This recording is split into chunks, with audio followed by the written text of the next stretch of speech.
மீன் மசாலா கடையில் வாங்காமல் நம்ம வீட்டிலையே வந்து எப்படி செய்யலான்னு பார்க்கலாம். 1/2 கிலோ மீனுக்கு 2 துண்டு பூண்டு, கொஞ்சமாக இஞ்சி, சீரகம் கொஞ்சம், ஒரு 15-20 இருந்தால் போதும்.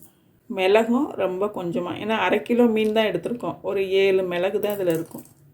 இது கொஞ்சமாக இருக்கிறதுனால மிளகாய்த்தூள், மல்லித்தூள்லாம் வந்து இதிலேயே போட்டு அரைக்க போகிறேன். மிளகாய்த்தூள் வந்து உங்களுடைய காரத்துக்கு தகுந்த மாதிரி சேர்த்துக்கங்க. நான் 4 டீஸ்பூன் வந்து மிளகாய்த்தூள் சேர்க்குறேன்.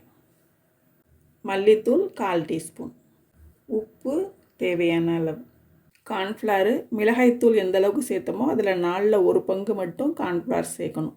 கார்ன்ஃப்ளவர் சேர்க்கும்போது எண்ணெய் எதுவும் இழுக்காது, மீனும் மசாலா பிரியாமல் நல்லா வரும்.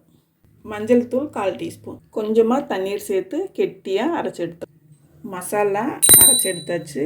இதில் வந்து மீனை சேர்த்து வைக்கணும்.